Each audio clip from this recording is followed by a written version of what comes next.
The broadcast is now. All right, I am recording now. Excellent. Okay, so I wanted to welcome you to our end of season wrap up meeting. I'm going to just sit here instead of stand up, if that's okay, if you can all hear me.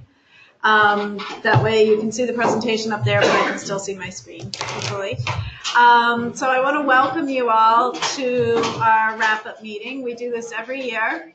It's a way for us to sort of recap what we've gone over throughout the season, some of the things that we've been working on throughout the season, and to get feedback from you all on things that we should prepare for, directions that you'd like to see us go for next year. So that's what we're doing here today. So welcome, everyone.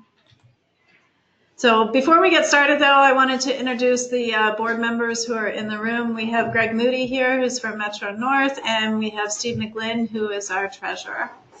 And hopefully there are other board members who are online.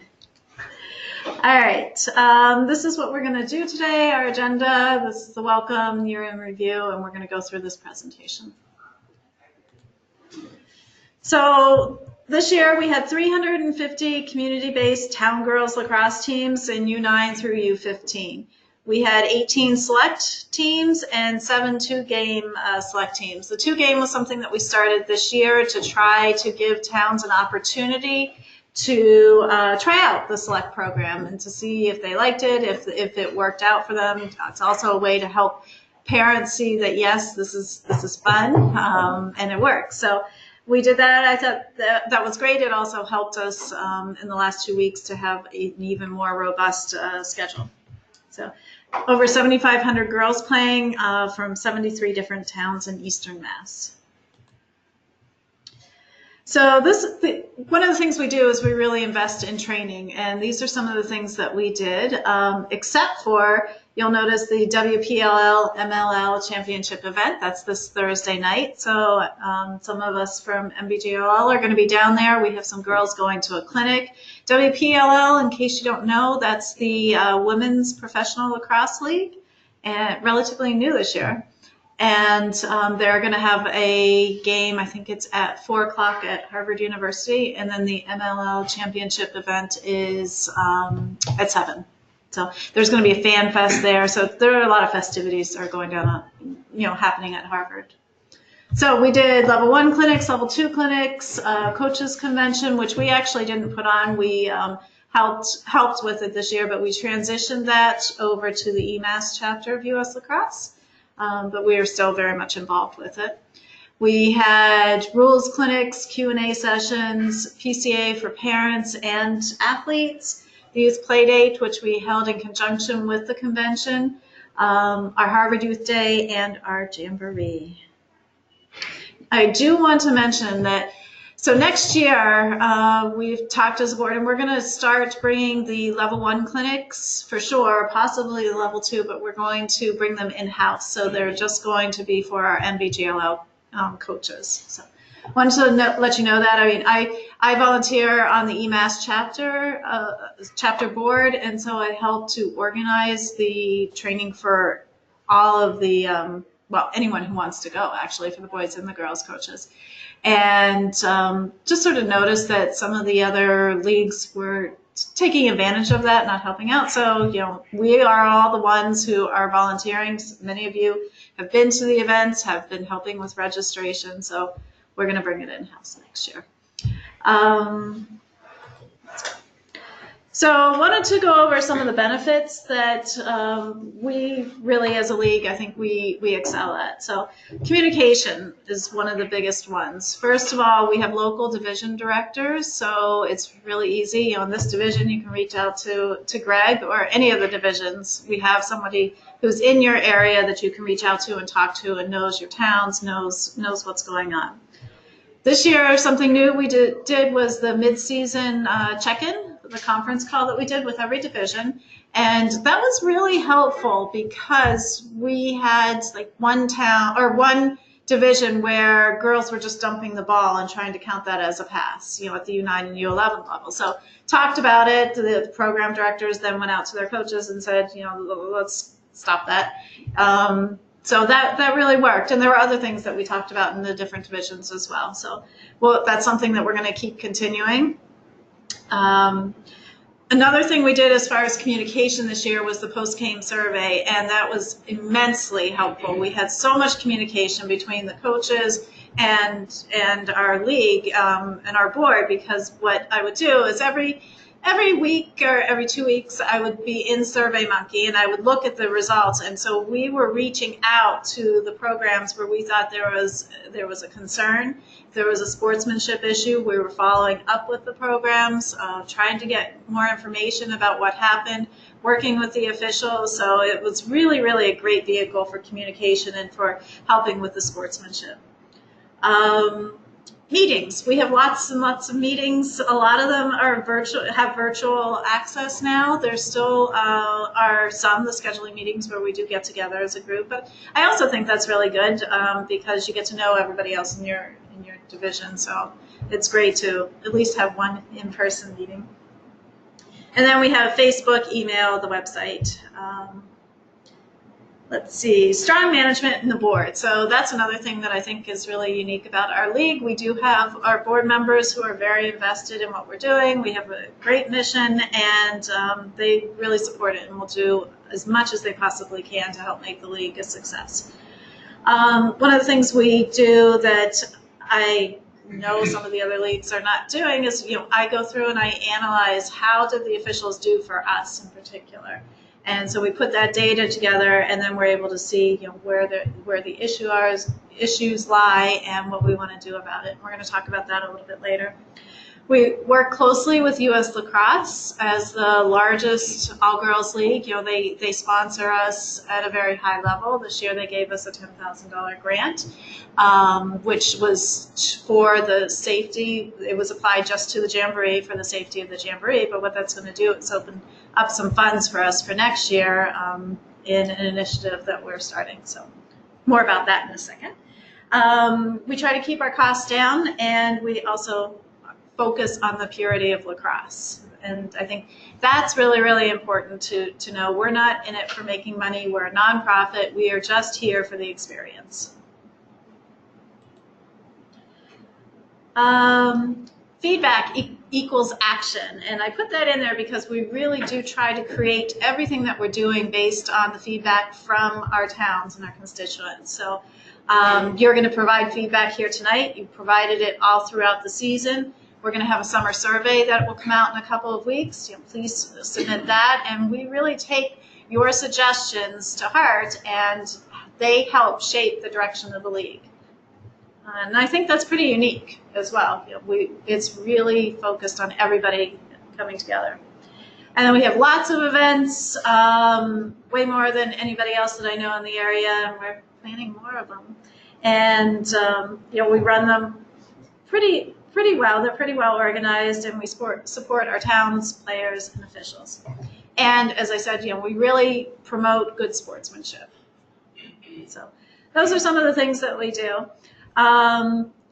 We track concussions. So this year, I've sent it out. We had 2 reported concussions. I'm thinking there may have been more that weren't reported, but there were 2 that were reported at the U13 level for aggressive play. If you haven't reported that yet, please go and log those in. So we do keep track of them and try to figure out what we can do. If we are seeing that there's aggressive play at the U13 level, we'll go to the officials and say, hey, we got to do something about this. All right, so I told you about sportsmanship and compliance.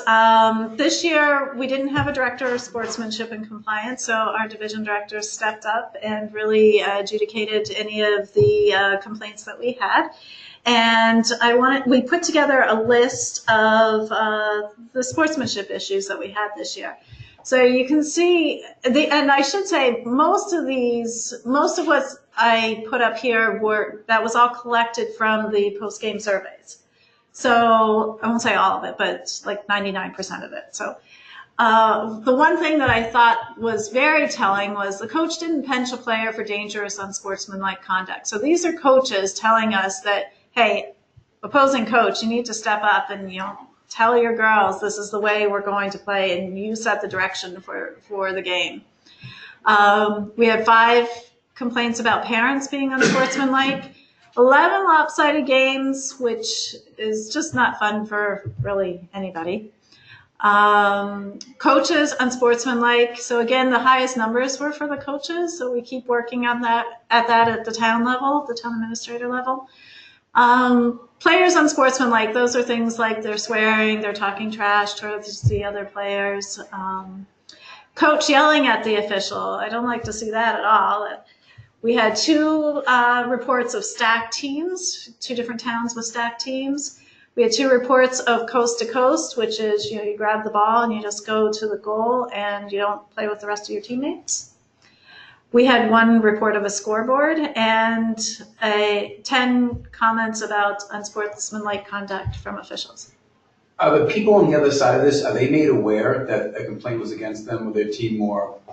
Yep, absolutely. That's what our division directors did this year. Okay. So typically, if a report comes in, I'll email back town and say, "Hey, what do you think about the game?" And often you'll get feedback of, "Yeah, we had this issue or that issue." Very rarely is it something that's a surprise. And it's usually much more of a conversation. And as soon as you follow up with the town who had put that in as feedback, it becomes a really good discussion. Because they start off with okay, it wasn't that bad, or this is the thing I was specifically concerned about, and I think the towns were really great this year. Anytime there was something that popped up, it was a relatively quick conversation and seemed under control. Did you do it directly to the coaches, or did the directors find out? So typically I would go to the director first to say, "Hey, did you hear anything? Did anything float up through your side?" And then reach out to the coach if it was something like about an official. Like start with, did you have 2 officials? Did you have 1? But it's always a conversation, so nobody should be surprised about what came through. Okay. Right. We've had a lot of director-to-director conversation, which I think has been really great this season, and maybe it's a result of that, but a lot of good, positive conversation on how we can support our coaches, as the directors. So I think that's really been helpful. Terrific. All right, so one of the things that we rolled out last year, and this is our first year now, so it's our Gold Star towns, and so we're ready to sort of compile the list of towns who were in compliance this year, and we're going to announce it in the fall. But what we'd like to do is, if you think you are in compliance, you think your town is a candidate, please send an email to your division director, to myself, and we'll double check. And benefits to come if you did.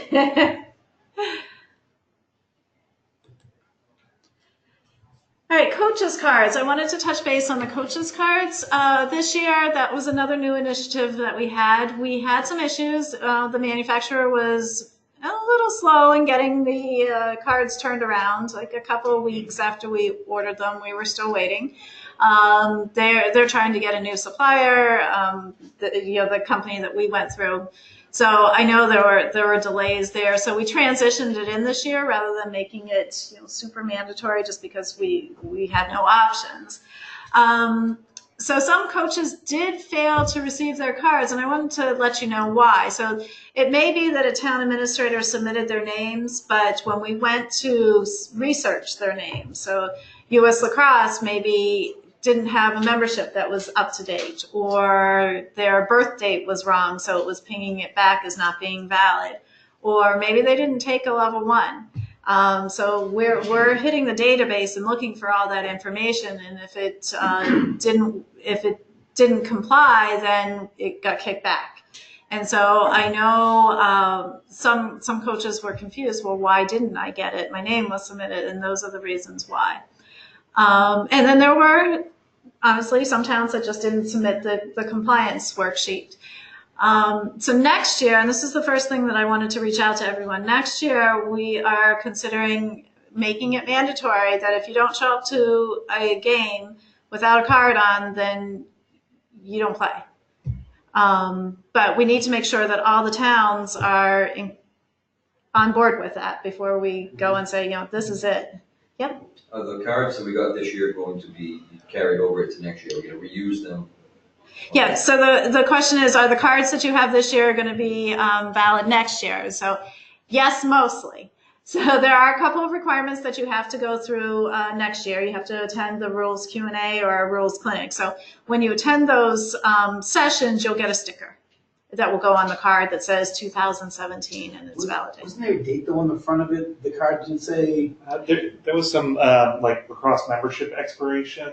Okay. The sticker on the back was the rules Q&A. Okay. Right. So we're not going to replace those cards every year for sure, unless if you have a coach that was only level 1 certified this year and goes back, does his level 2, let us know. We'll get a new card so that it's up to date with the new credentials. If you forgot your card, let's say you show up to a game, a coach, put everything in the car, the last thing you leave behind is your card. So your team won't be able to play. I'll go back home and get it.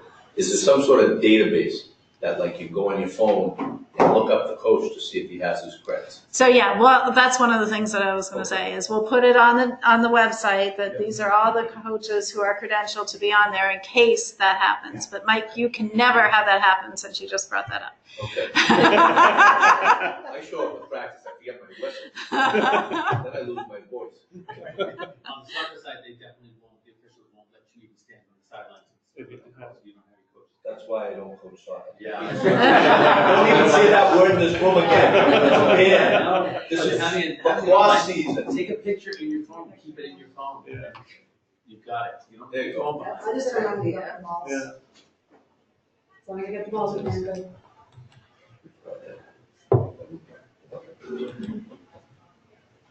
But yeah. All right, so open poll on everyone's screen. All right, so hopefully for those of you here virtually, I just opened up a poll for you. So hopefully you can see it and you can respond to that. So that's the question. I mean, we can say that as a league, but it's really up to the towns to say, yes, I support this, or no, I don't. And you have to be willing to walk away if the other team shows up without cards. So, the cards, they really show that, or it's not online, but the cards really show that, hey, you've invested in what you're doing. The girls are going to be safe out here. We know the rules. It tells all of that, and that means there's going to be a better game. Will the officials be included in the loop in terms of card requirements and towns that have the card requirement, towns that do not? So the question was, will the officials help with this? And so far they have said no. So my only concern is that, so if I go to the other coach and they don't have that card, am I going to make mistakes and my team's not going to play without it? I like the idea of having the coach say, the ref say, do you have one? And at the end of the day, we want the girls to play and have a great experience. But it's going to be between coaches to say, all right, we're going to agree to play even though Billerica doesn't have their coach's card because they left it at home. Right. All I can say is I've been asking that question for a year to try to get the officials to help out with that, and so far they have said no. So we don't oversee the officials. It's a different organization. I would love for them to, but they haven't stepped up to do it yet. So is it coach to coach? It would be coach to coach. Yeah. Let me ask you, is it one of those things that if they say 2 or 3 coaches, only one coach on the sideline has to have the card, or all? Well, so it's next year, it's all head coaches and assistant coaches. So anyone in the team bench area would have to have it, or they have to leave the team bench area. But again, we'll have it listed on the website. So, they don't have it, they can show it on their phone and they're good to go with a driver's license. All right, so for those online, we had 29% who said yes and 71% who said no.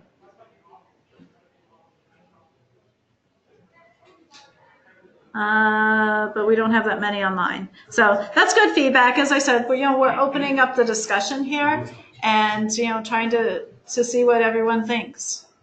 And we'll go on from there. This will definitely be a question in the summer survey as well. So we'll get more response, more feedback.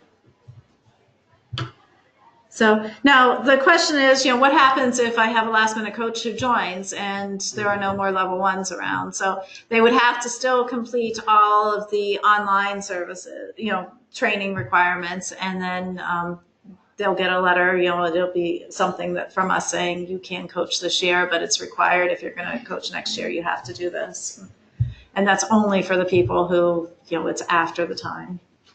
So basically, there would be a waiver process that you would oversee, not the towns. Correct, yeah. Okay. I mean, we can never say 100% it has to be, this way. So there is a way to alter that or manipulate that a little bit. Okay, so I know some towns have been they were a little intimidated by that spreadsheet that we sent out, which was really just a tool for you to have it all organized so you can see, which coach did what. But it was a big, long, wide spreadsheet. So I put up on this slide really what you need to do. So you'll notice for a new head coach or an assistant coach, you have to have your lacrosse membership. That's paperwork and paying your dues. Do the online level 1. You can do in your pajamas at home. It's free. In-person level 1. It's now only 3 hours. A double goal coach session, which is online. It's free. The rules clinic or Q&A session, which I'm hoping to put that on at least one of those online next year. We've just been limited by technology, so if we can make it happen, we're going to make it happen. Concussion training is online. It's recommended by Massachusetts law that you do concussion training annually. So we hadn't required that before. That's really for the schools, but that's really a best practice. So we're going to put that on annually. Core checks, Massachusetts requires you to do that. So that's not something that we are requiring, but you have to do it. So you got to do it. U.S. Lacrosse Level 1 certification, which is really easy to do because you've done all of the components already. So it's just sending in the paperwork. You don't have to do the national background check for that. You just have to give us the the people who have passed the queries, and we can submit it to U.S. Lacrosse. So that the background check, one usually takes time and I think costs money. So that's a way that we can help out with that. And the coach's card. So that's the first year. Second year, much less. The Q&A or rules clinic that you have to do. Everything, and the online training, again, for the concussion, again, state requirement, and everything else is just paperwork. Third year, very similar to the second year, except we are asking for one type of continuing education. That could be retaking the level 1. It could be going to a convention, possibly going to some other talks, something that's pre-approved, reading a book, the things that are just pre-approved that we know of in advance. But it's every other year that you would be doing that. So you can see it's really not a lot of time after this first year. We want you to be to know what you're doing as far as teaching the girls, but after that, it's really just keeping up with it. Good question. Yeah, no, the Corey check. So I know our town does it, so we send it in, but the information that comes back has personal information on it, so we can't send that forward. But what do we send to you? Just the Just the names of the people who we check these people and we know And they're the date. okay. and the date of the quarry. And the date of Corey. Yeah. Okay, thank you. That's helpful. In the level 2, level 3 certification, is that all online, or is that a part of that going to a clinic? Part of it is going to a clinic. There's definitely an online component, but it's a clinic. Yeah, but just like level 1, they've got a level 2 online, a level 2 in person. I think level 3 is only in person, but I don't know. I think so. Are those dates online of when the level 2s are? They will be. Okay. Yeah. Okay. Right now, they're just putting up the dates for the fall clinics, and I told them we're not going to have any fall clinics because I can never get enough people to attend. So we do them in The only February one and you can March. count on right now is they usually do a level 2 in Baltimore at the U.S. Wax, but the rest they don't publish until pretty late, unfortunately. So as soon as I get my space, which I haven't even started doing, then they're really good about turning it around and putting it up. Okay, so MBGLL Select, as we talked about a little bit at the beginning, this is our second year that we've had a Select program. We have our playoffs at the Jamboree. So it's a great way to start off the Jamboree, sort of a lot of fun. And so we've always been struggling with, do we have Jamboree playtime for the select teams while they're there, or don't we? And so we decided, no, we're going to just do the select playoffs there, and that's their part of the Jamboree. And that way they're not too tired when they're playing with their town program. So we wanted to improve on the select, the select playoffs. And so these are some of the things that we started coming up with. Scorekeeper, timer table, semifinals for U13 and U15. Right now we've only been doing the semis for the U15 teams. The way I've had it scheduled at Chelmsford is I've had the two fields that are right side by side so that it's a lot of fun. There's a lot of energy there, and we'll still use those fields for the semis, but then the finals will move off to turf. So, want to have giveaways for the girls because they've worked so hard. We want them to remember that, yeah, they've succeeded. And I would love it if someone would video the games so that we can play them all year round. People can go and watch. I think that would be really fun. So this year we had Merrimack Valley U15 and the North Shore Fisher Cats U13 who won the playoff games at Chelmsford. I do want to say, congratulations to Tewksbury U15, Northborough Southborough U15, Neshoba U15, and Grafton U13 for qualifying.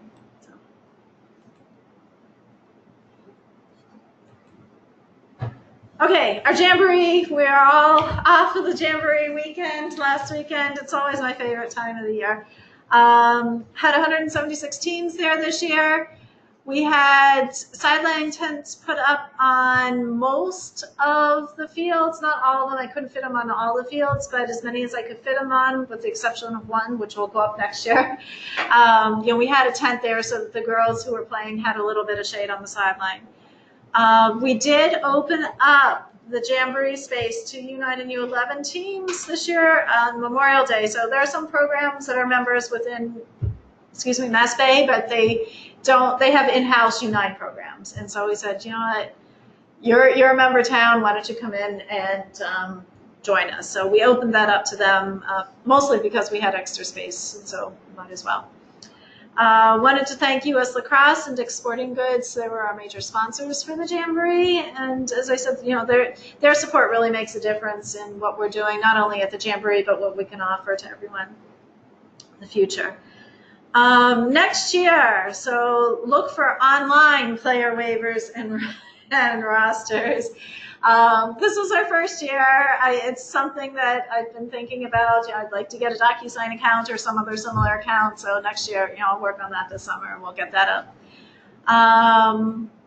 And the plan is the same schedule as this year, session 1 and 2 on Saturday and Sunday, and then a session 2 on Saturday. So if anyone out there, has any comments, if you have any suggestions, what do you want to see us improve with the Jamboree? What else? Or select, yeah. So if we're going to have to do the waiver online, is there any way that we can put it for when they register?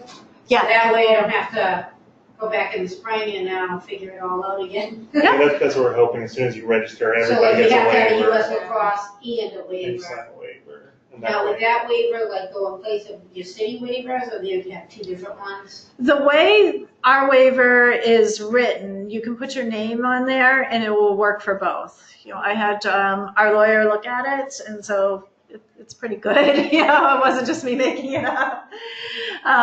So it's a pretty good waiver, and it's written so that it will work for both the towns and for us.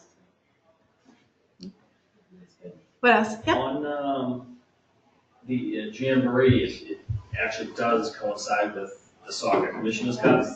Yes, And it's kind of, which to note, soccer is not in season. Go ahead. no, I'm just saying that's why a bunch of people couldn't, commit to Jamboree because they were in. Yeah. And you don't know who actually ends up there until after you register for the Jamboree. And my daughter's team made it to the Tournament of Champions. So. We backed up. Yeah, it's hard, I don't know how to change what we're doing. the other towns, I wish they would, when we were all growing up, every sport had a season. Now that's not the case, so we can just I do. think there was a big lacrosse thing that was going on that weekend too. There usually is out in the. There is on that same weekend. Yeah. So I know I had comments of, can we make it a different weekend than that? Yeah. So. Well, we're gonna vote on the schedule here in just a minute, but. I don't know if we have those I would dates. say in terms of scheduling, it would be maybe helpful to make these other organizations aware that, this is a conflict. Yeah, that's a good And, idea. You guys just reaching out to these other boards and saying, hey, look, we're putting our schedule together now. Maybe we could work out so that there isn't this conflict, ahead of time. It's easy. Soccer played again this weekend. So it's not as if they couldn't push the NCUP. 1 week, yeah. The NCUP tournament to another weekend, give everybody weekend off because, I know working with them, they didn't know their rosters, who was going to play until literally 2 days before, So. One thing I tell you, I don't know if soccer knows it ahead of time, but if I knew this, like one of our teams had to back out because they had 7 girls that said we can't go to the Jamboree, and that was basically the whole team. So, that was, not fair to the teams they were supposed to play, but the coach is like, I can't show up with 8 girls either. Anyways, I'm not sure how it works, but if you could coincide in the perfect world with soccer, I know they should have certain days like Wednesday and Saturday, or Wednesday and Sunday are meant for the U13 program, and Saturday is meant for the U15. They should know that. And that way, if okay, soccer is going to be having theirs on Sunday, then let's not do the older girl. Oh, I see what you're saying, yeah.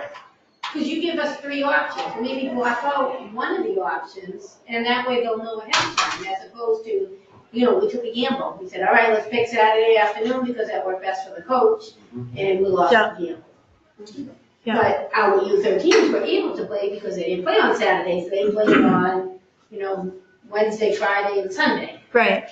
So we lucked out U13, we didn't luck out U15, but I would think they should know which day is designated. Or if not, they should be able to work with us a little bit. Well, so, lacrosse-wise. yeah, I will definitely make a plea. If anybody finds that information out, please, send it our way. Oh, we don't know yet, but it's like They know. they know, they can make it Same work. schedule, it's been the same schedule. for They can make it 10 work, years.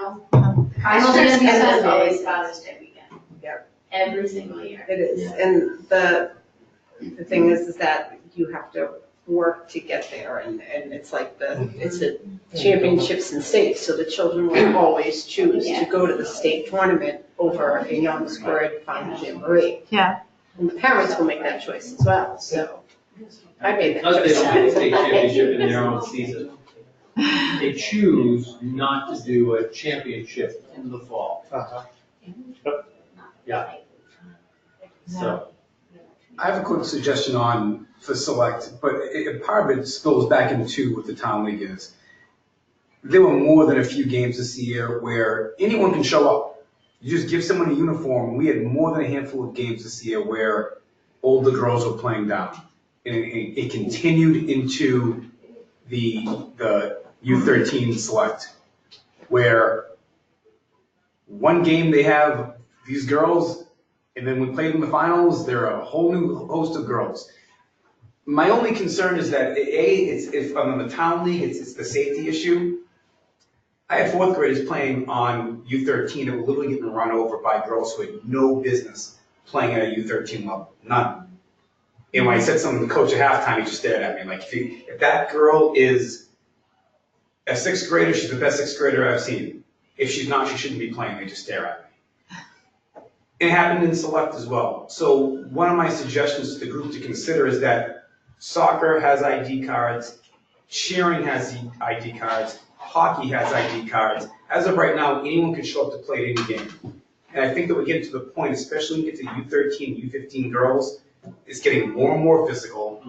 I mean, Holly's daughter during the select championship got absolutely blew up literally. Goggles flying everywhere. Full cross check, flew to the ground. And it's just like, Knocked if out. the refs can't control it, it's one thing, but I think when you have older girls playing, and anyone can break anyone they want as long as they throw them in uniform, I think that Mass Bay Girls Lacrosse has to strongly consider doing something where we present a roster that has a picture on it. And I saw Because it's not only just for competitive sake, but girls are getting hurt. safety. It's a safety issue. I found it more in the select, especially when we were in that championship game. The goalie was like 5'9", 150. At least. Okay, this is a U13 game. Yeah. And she took up the whole goal and definitely was not there in previous games. And when you have such large girls, my daughter is 60 pounds at 12 years old. But when you've got somebody out there that bowls over. Yeah. So, Especially when you're keeping score and you have a championship, there needs to be accountability. Yeah. It does. Well, one of the options we do have with league athletics is we can require rosters with birth dates. You And need the photo. so Yeah. in soccer, they only do the player cards for the D1 kids. Right. Everybody else doesn't have a picture. So it's a very small set of teams. So no, my daughter, my No. daughter So attends in- soccer, we have to upload a photo. So in the Bays League, it's only the team ones. In the middle section, every child. So when you register, you have to upload a picture and it prompts you to upload a picture. And in high school lacrosse, the varsity players are allowed to play down on JV routinely. Which is different than having a 13-year-old girl playing against a 10-year-old girl. It's the post-puberty, because we're at the puberty age, so it's a post-puberty, pre-puberty issue that we're dealing with. It is, then you have the coaches who can't control it, and they have one girl scoring 8 goals in the game. It's like, what are we doing? A, she shouldn't be here. B, you're here to win a U13 lacrosse team, which is insane to me. But I think that for nothing, if we take everything out and put safety at play, we need to know who's on the field. And that's why soccer does it. I mean, soccer's been doing this forever. Not that I want to compare the two of them, but it's a physical game as these girls get to U13, U15. And if you can just throw it at anyone you want, I have no problem with a U11 girl playing up if you need to fill space. I even have no problem if you have a U15 girl who's going to play U13, come talk to me. I mean, Woburn was fantastic. They came to me before the game and had a goalie, not a field player. She said, are you okay with it? If you want to pull her at any time during the game, do it. I loved it. I had no issues with it at all. But some of these coaches just don't care. And I see an issue with A, the competitiveness, but B, there is a safety issue. And I think we need to stop leading the way. And so we might require player cards, but not coach cards. I didn't care about player cards. We all have the capability. League athletics, you League can athletics, you you post can pictures. Right, so Yeah. So So we we can do require that. that picture is on the roster, That's fine. as opposed to coach The can select, type they in the have to have roster. a picture. Or we download our own roster and we switch it with them at the beginning of the game. You know what? I'll put it in my pocket. If there's not an issue, there's not an issue. But if I see a girl who's taller than me shaking hands, scoring 8 goals, I might open it up and say, how old is she? What are we Where is doing? she on this roster? Yeah. Can I ask you a question? Sure. How many games did we have this year where that happened? 4, 4 out of how many? 8. Hundreds? For my games, forget. I'm talking league-wide. That's the question. Is this a huge problem, or is it just? So, yeah, Just- I would say at least for Yes. select, it was definitely an issue, because those games count. People, when you got to the playoff stage, people wanted Yeah. to win, and winning was more important than the girls' enjoyment. So, I'm not, but it's learned to play the rest of the league, so maybe it's not such a big deal, and most people don't run into it. But I feel like if you're going to have playoffs, the moment you put playoffs and keeping score, Right. then you bring an extra competitive edge into it. And then You you wanna- have people that So may you wanna have take advantage certified of it. rosters with pictures and. So just a picture with, and they have it for every other sport other than lacrosse. I mean, So, it started at the select league maybe next year, and then if it works, and we see if it works, and we trickle it down. I mean, Yeah. select league is just that, it's select. I'm okay with piloting it. I just think that Yeah. if we're talking about advancing as an organization, I think that's a way to go to make sure that we're keeping the competitive level, the safety level. I think it tells everyone that we're taking it serious. So I think it's a way to not that I want to throw anything down anyone's throats, I think it's something just to consider. Yeah, absolutely. All right, I forgot to close the poll, so it's closed now, so they're coming along. So it's something that we can, easily do. So for the select league, it sounds like there's support for it. So, okay. Great. So let's move on. Oh, other Jamboree feedback, Yeah, they need to water the fields. I know. They said Yeah, I their know that's sprinkler not broke you, 2 years but, or 2 weeks beforehand, and Yeah, their water system failed, and it was. it was dry. it was Yes, dusty. it was. I agree. Other than that, it was awesome. So, thanks. Everything else- The feedback was overwhelmingly positive. Yeah. Like overwhelmingly, so everybody just had no problem. Even with the heat that they dealt with, they all. Well, we obviously cannot control Mother Nature, but I think that a lot of people did see the post that I put on Facebook about the buckets of water on the sidelines, and we just happened to hand out towels this year, Raleigh towels, by coincidence, and it all just came It together. actually really worked out. Yeah. That kept girls from dropping. Yeah, it did. No ambulances this year. Yeah. Last year we did. Yeah. When we first got there, I was like, oh, what are we doing this for? At the end, I was like, thank God they did it. Good job. Quick question, what was the piece that we needed to work on the most, or the thing that failed us the most this year? Was it the scheduling holes from the last minute dropouts, or was there any other things that, At the Jamboree? at the Jamboree? So we had 2 really big curveballs thrown at us. I showed up at the fields on Friday, and the AD said, there's new grass on field 13. You can't play on it, but it was lined. So I had to go out and find something to line a field with Friday night. My daughter and another volunteer's son actually lined a little U9 field. So that was one big curveball at the last minute. And so that's why we then had to change the maps quickly, and we had to change all of the check-ins and the schedules with fields. So that doesn't usually happen, but it happened this year. So that was the biggest curveball. And then we had one team no-show. We had quite a few, maybe 2 teams 10. drop out at the end. Yeah, dropping My out U11 after the schedules are printed. So My U11 wherever. at 1:45 canceled like at noontime. So I just brought all my U11s up, put them on my U13 team, played them up, and they had a blast. They actually was the only game we won all day. The U13 team was so tired, and I gave my U11s, they're like, we don't have to make 3 passes? It's like, it was fun.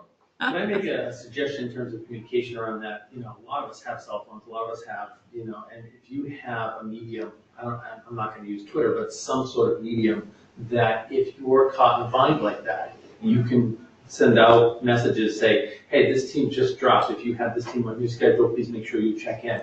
This is this field just changed.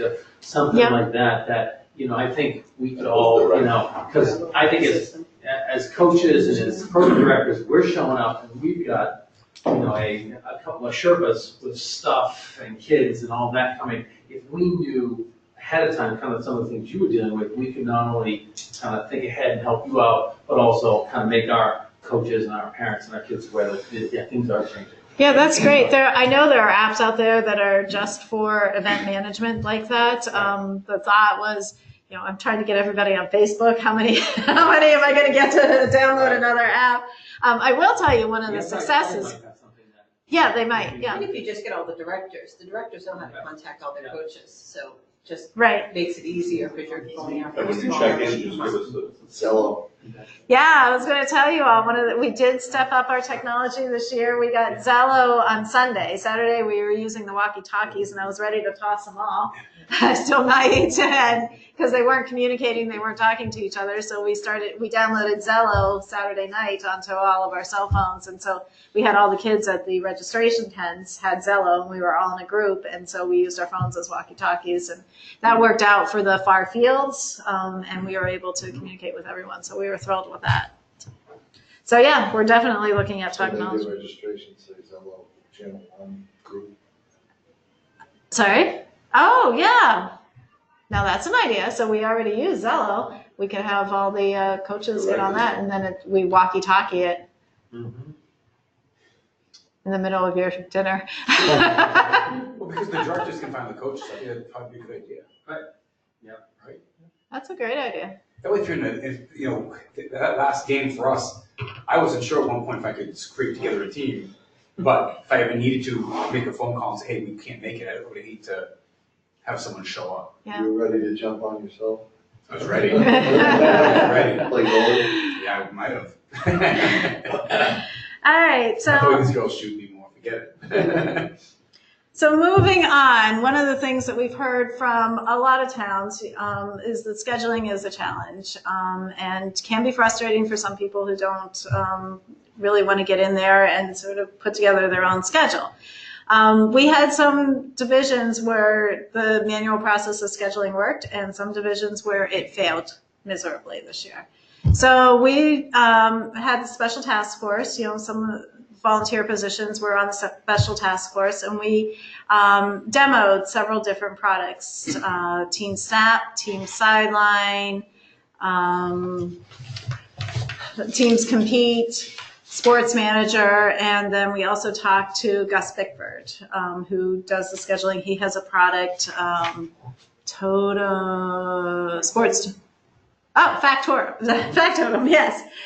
And so we looked at all of these side by side. We went through the demos. We heard what they could do. We have a lot of scheduling parameters, and we try to make the schedule as the best that we can for every town and to be successful for every town. But when you add in parity scheduling, driving distance, blackout dates, town picnic dates that we get, I can't play this time, or I want to play my same town because we have a field day. That, there are so many things that we put into that schedule.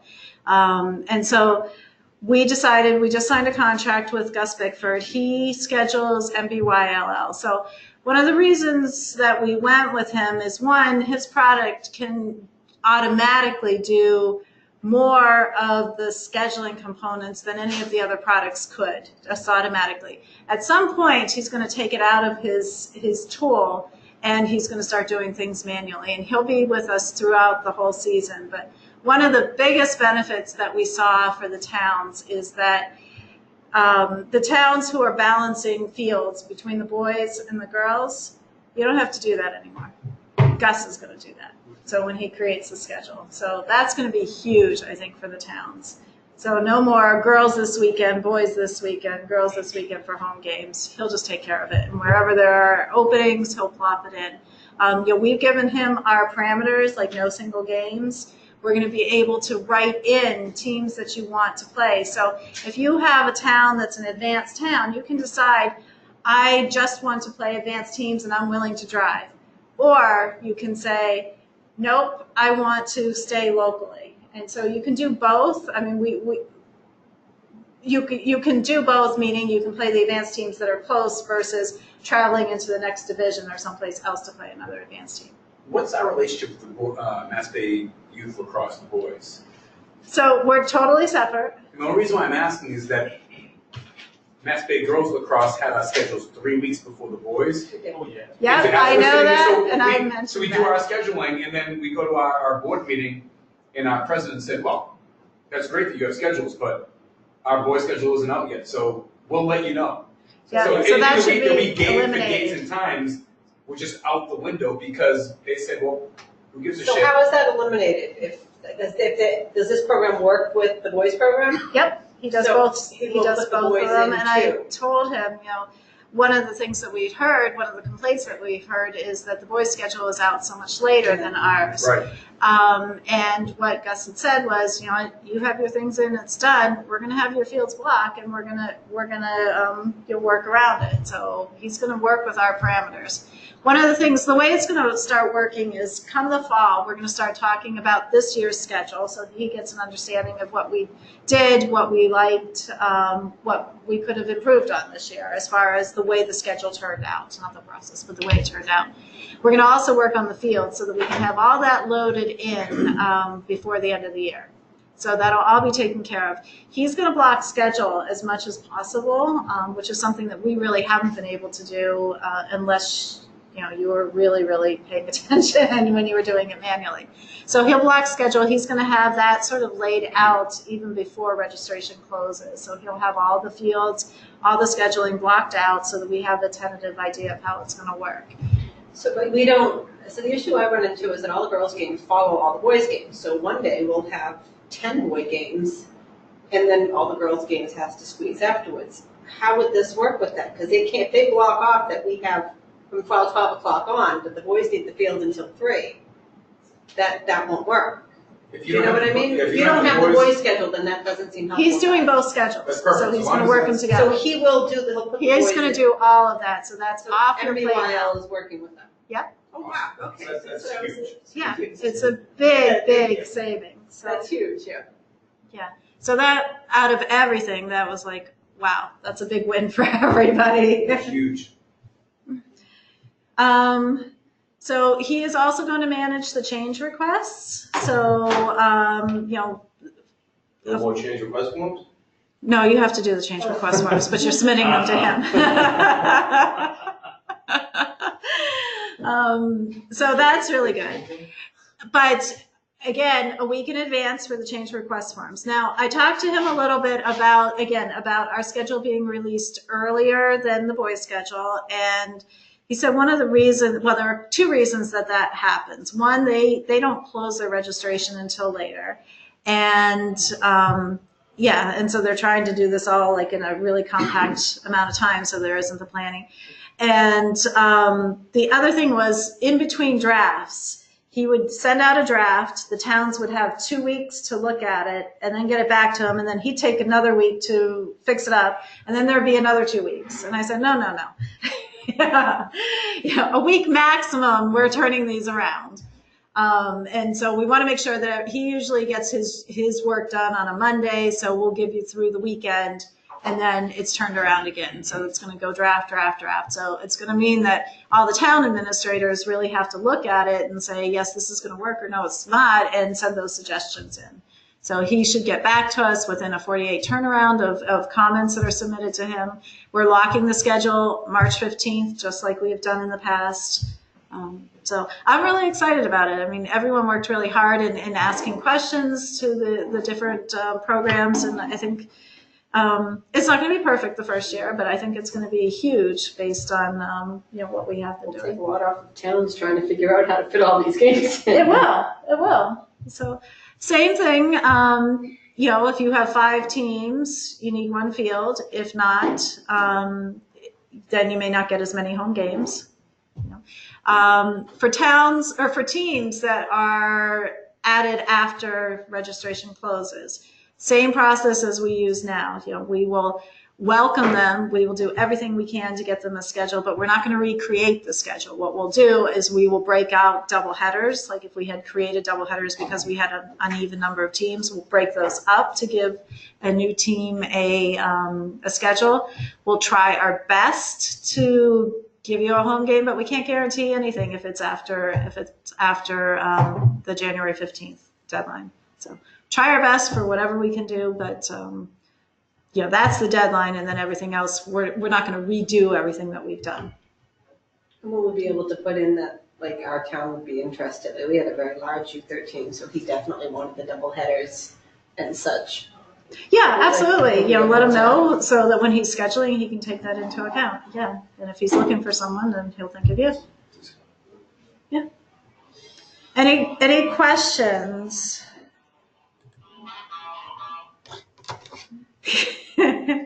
Mike's excited. All right. So again, based on the feedback that we got from all the towns about the scheduling, we took action. We didn't just go with what some of the other leagues were using, but we did look at, Teams Compete. There are other leagues that are using that, and we just found that this is going to be a much better option for us.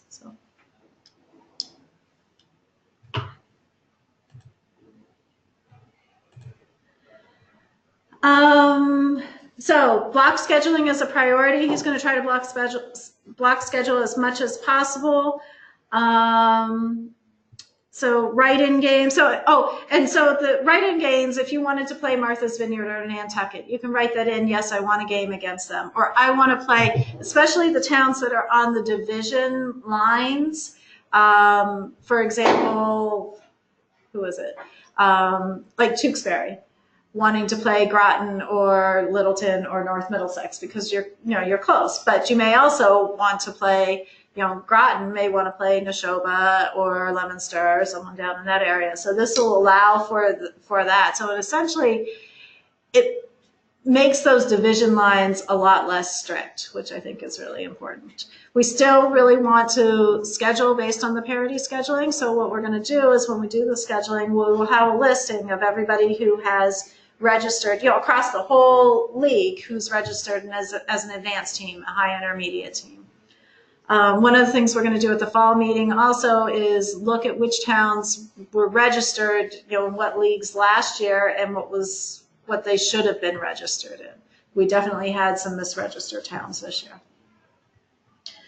I said that. The fall. So the fall divisional meetings, that's when he is going to actually come to all the fall meetings and we'll be working on the fields. So I don't know we have to pay him, obviously. So I don't know how much fees will increase next year, team registration fees, if at all. We just have to go through, what we got in sponsorship money this year and sort of balance it out with the number of teams. So that's something we're working on during the summer. There may be an increase. Sorry? No. So, so we'll let you know by the annual meeting, but just wanted to let you know that. All right. So next thing is our schedule. The schedule this year, I couldn't figure out very many options. And so usually I have 2 or 3. I couldn't figure that out this year. So this is what I've got for the schedule. I just put the dates up there. I put the holidays in so you can see Easter is falling on that second weekend of school vacation. Which we usually play that second weekend. So that presents a problem. I've heard 2 things, throughout the years of creating the schedule. One, we don't want to play in March because we have a hard time getting on the fields, in April, let alone March. And the other thing is anything past Father's Day, the kids are gone. Mm-hmm. So that really shrinks our options. So this is what I came up with. Playing April 7th, the first weekend of school vacation, and then you can see all the others. We never play Memorial Day weekend because too many kids are away, and then Father's Day would be the Jamboree weekend. So the only thing that came out of one of our previous meetings was an idea of playing 1 week game. Now the problem with that is I don't know that we can get officials. We're having a hard time getting officials for the select games, and we don't have that many of those.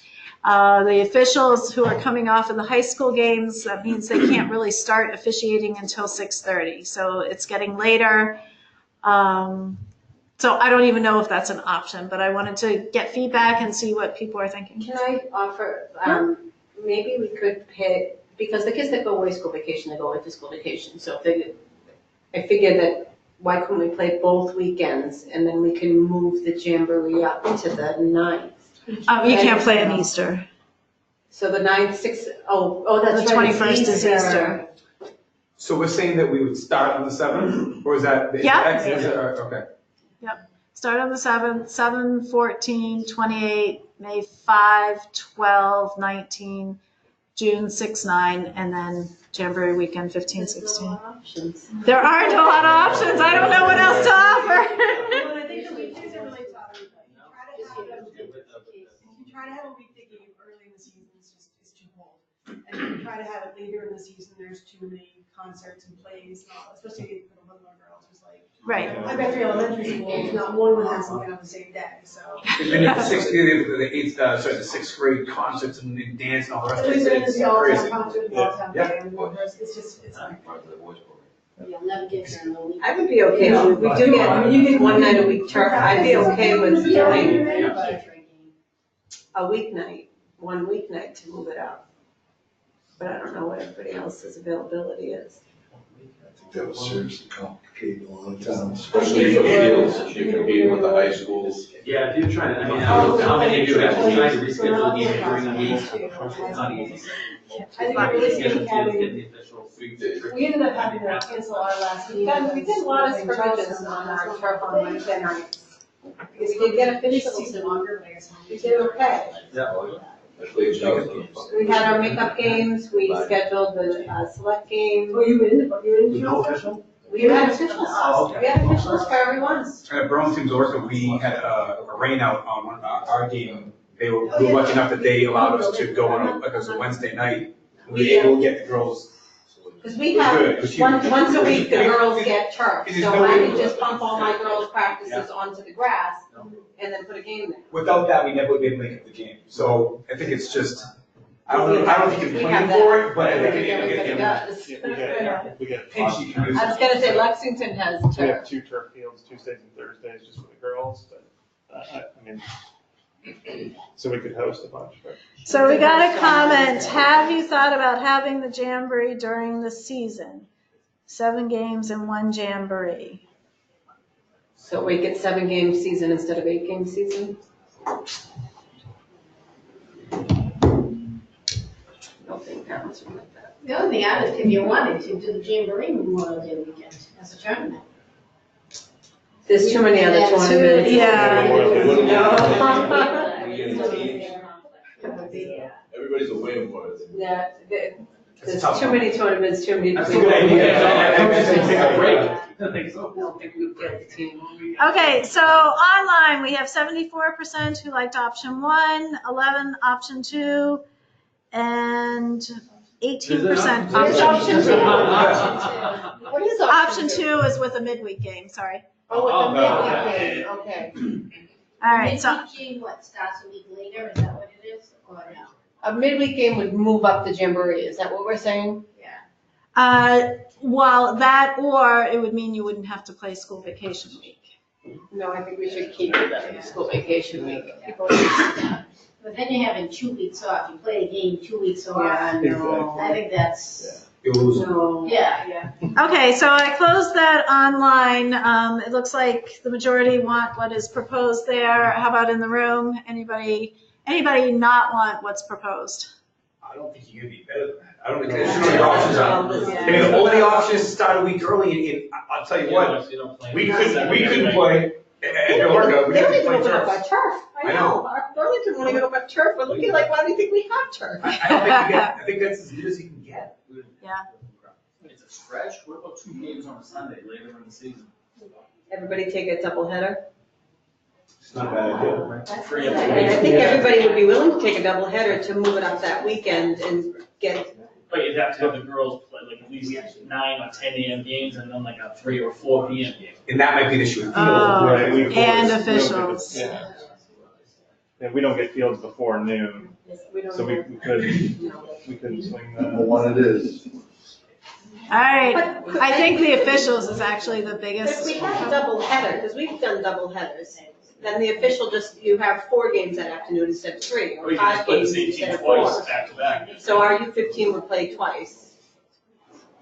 I think I'd love to have a double header.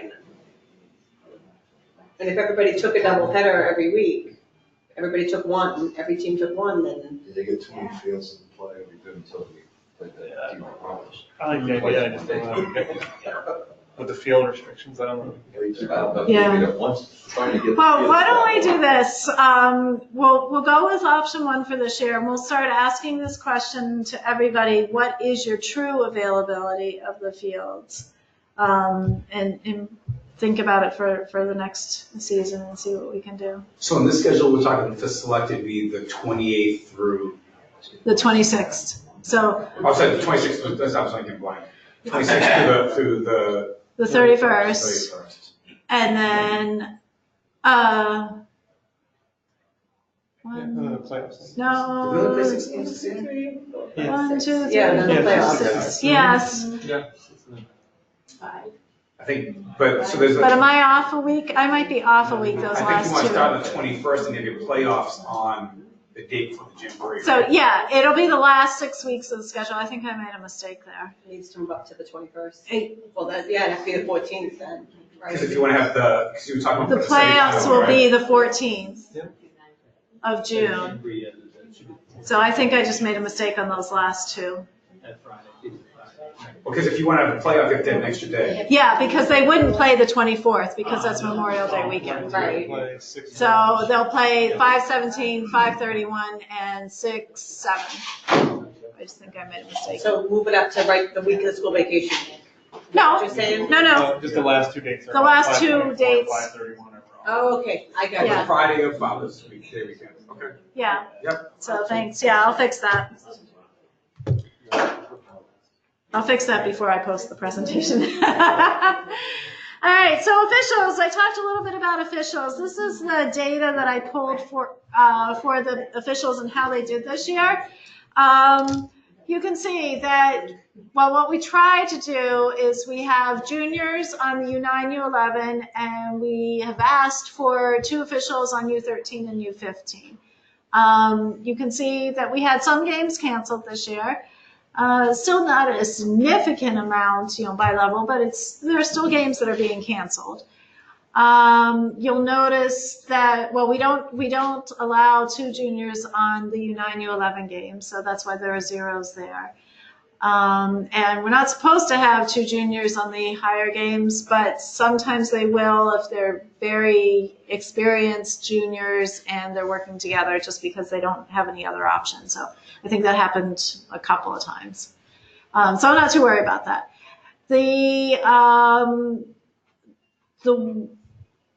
place that I am a little worried about, one of the things that we've always thought is that those U13 games, one, we want 2 officials on there, and 2, it's a really fantastic opportunity for a junior to work with an adult and get that mentoring, get that experience with them, and that didn't really happen this year. Not on U13 at all. Now, U15, there's some age problems there. Did I close it? Yeah, I did.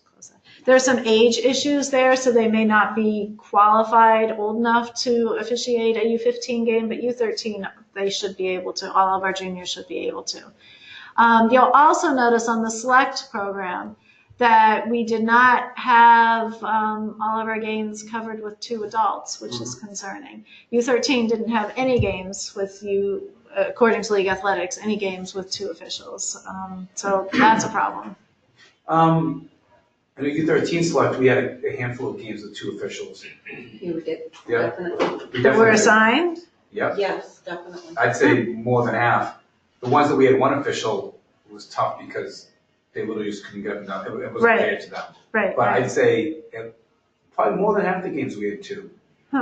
I wonder, so it didn't show up in League Athletics, so I'm wondering why, but I'll go back and look. But that's good to know, because you'll also notice I only have 50% with 1 adult, and that's because the other 50% they were showing as canceled or there were issues with We can them. probably go back and figure out what we paid, right? You mean through Tewksbury, the officials?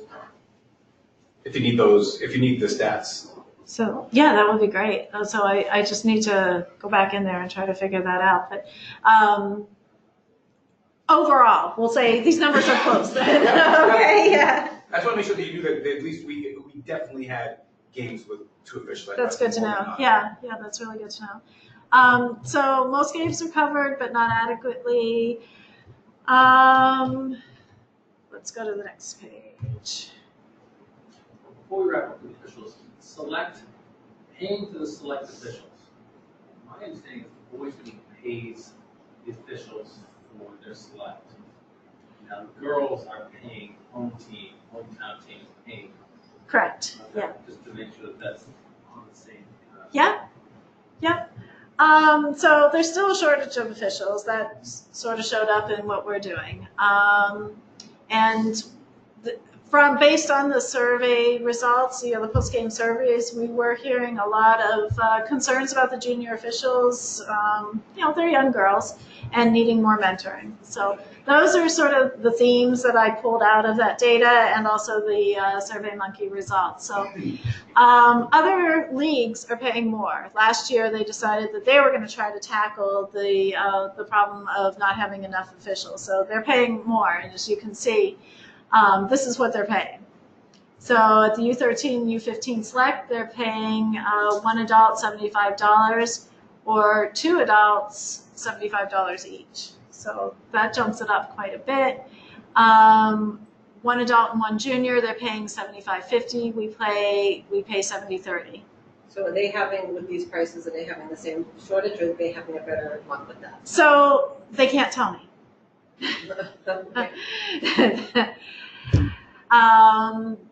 What I'm hearing is, what they're saying to me is they think that there were more juniors in their leagues than there were in past years.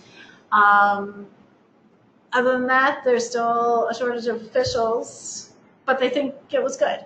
And they're asking us to join them. Now, of course they're asking us to join them. So I don't care about that. Part of what I'm sort of thinking is, we're such a big league, and part of what our job is to steward the sport of lacrosse. And I think about it, we're paying an awful lot for officials already. In fact, I did the math. If somebody at $75 an hour worked 40 hours a week for 52 weeks, they'd make $156,000 a year. So we're paying them very well. What they did was just this, so they're not differentiating between that ref who stands in the center circle and doesn't move and the ref who's actually going up and down the field, which is one of my big concerns about doing something like that. The other leagues are also doing modified checking at U15. Is there a process by which coaching directors can reach out to the arbiter, the official arbiter who's overseeing, just in terms of parity? For example, early in the season, we had a handful of officials calling, third man in. So they would stop as soon as the two girls would go for the ball. They would, again, third man in. They would stop play, nice and safe, all good. Yeah. Coach the girls around that. Halfway through the season, that was off. That was gone. I actually had to have a conversation with an official at one point saying, no, you're not allowed to kick the ball. You're not allowed to kick the ball in this league. And they came back at me and they're like, no, you can kick the ball, you can kick the ball. I'm like, okay, understand, I get it. But, and then they later on came back to me and they, in a different game, they came back and they said, I'm sorry, I picked it up, you're right. I mean, which is great, but. Well, I'll tell you, all those post-game survey comments about the officials, I forwarded to the officials in the middle of the season. I did it in the middle of the season, I'll do it now at the end. So they were getting the feedback that, there is a difference in calling certain rules. And so they have a mid-season meeting that's sort of an educational meeting. And so they review some of the things. So what I would say is definitely send us those comments, because I do get them to them. Through you. Yeah, absolutely. Yes, okay. That's on yeah. That process. And we do forward them on and talk to them. Yeah. Good. Just backing up one step to your other numbers, you don't have to back a slide. But when you say other leagues, who are we talking about other leagues? Other competing girls lacrosse leagues in the area. Within that. Yes. Okay. And then secondly, when they talk about paying the refs more, is there only one pool of refs, or are there multiple referee organizations that can cover this? There's one pool. However, you also have to think geography and where the leagues are located. So if the ref has a choice between going to the other league or ours, they're gonna go to that. If they're close there, but if they live out in, Metro West North where there are no other options, they're not going to. Like for our games, I know there are quite a few surrounding towns that are with the different leagues, so it would definitely When we affect talked with this the area. scheduler, they didn't think that the dollar amount was big enough to make a difference. Okay. So we had that conversation earlier in the season, and they felt that no, like $5 wasn't going to make a That was difference. my That the gas money was more than Okay. that. That unless we made a substantial jump, Right. that they didn't think that was a reason. Yeah. Yeah. Hold on, I gotta plug in. Oh, the other thing about officials I wanted to ask, is there an official MBGLL policy on how to pay the officials? Because I've had conversations where we as a town want to make sure that we're keeping track of how much money is going out, and their expectation is cash in hand for the game. I actually had an official actually stop and ask me, saying, I'm not gonna start until we have cash in hand. I'm like, well, that's not the policy, we can't give you just cash. Yeah, if someone says that, tell me. Yeah, I never get it in town, but in select, they always say, fill out a check. I'm like, no, how we do it is you fill this out, we send it to you the next day. But I had 2 refs at one point say, well, we only ref, we get paid. I'm like, this is what we're doing. Right. But I've never had it for town, select almost a handful of times. We have a nice system where we have an online link. They fill out the link, they can actually do it on their phone. They can fill out the relevant information, they hit submit, I get the invoice, they get an invoice, a check pretty much automatically gets cut. It works. So the girls who know within our area, they know that, yep, fill it out, it's good. Reuse the same link over and over again. It's great. So one of the questions I have for towns is who uses Vimeo to pay? Anybody? Who uses what? Venmo? Oh, Venmo. Venmo, nobody, no. So my understanding is it's a free service that you can direct deposit in. And it's pretty easy to use. So I know some of the towns are... The only issue I find with that is how good you want to keep record. So on your bank statement, all it comes up is Venmo. Doesn't come up who you actually paid, and for a league, you want to account for every check that goes out. So if I just have it Venmo $90, Venmo, you know what I mean? Yeah.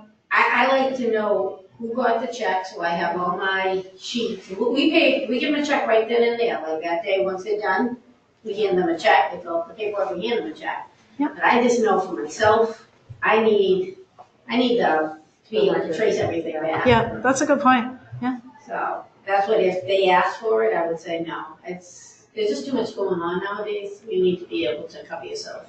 If you're in charge of the money. If you're in charge of the money. The last thing you want to do is say, where'd that Venmo account go to? Your friend or- Yeah, that's a really good point. Okay, good. So here are some ideas that we're just kicking around, and we wanted to get feedback from everybody. Do we want to increase the fees that we pay to the officials, like everyone else in the area is? We have an option of doing nothing. We have some games that aren't getting covered, but it's not a high percentage, so we can do nothing. And then another option is, what do you think about bringing the junior official program in-house so that every town would have a team that we'd help train, and they would do your games, U9, U11, U13. And that way we know that we have coverage. You all would be responsible for just putting their name in that, hey, we've got a ref assigned to this game. And that allows for the mentoring on the U13 games. It would also allow for us to have then 2 officials on those U13 games, which would be fabulous. And then it increases the supply of the adult officials who are here. And so then we have a higher probability of getting 2 officials on the U15 game. So I would I love the idea of doing that. However, what if your town doesn't have a volunteer? Can you open it up so that if a town has 3 volunteers, that all 3 of them can be trained? Yeah, I'm sure. Yeah. Make it because I know, they do it with the other sports that they have multiple can go in. Yeah, well, and whoever the junior official is, there's probably going to be a day or 2 that they cannot officiate, but then you can call the next town's ref and say, hey, can you come on over? And so what if you're a town that nobody volunteers? Are you just, you're done?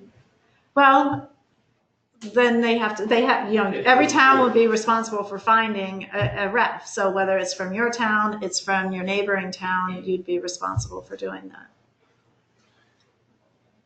Just getting feedback. It's just an idea. It's an awesome. Listen, we need young officials, so we got to do something to continue to get young officials into the game. So I love that piece of it. I'm just trying to think, how do we do it?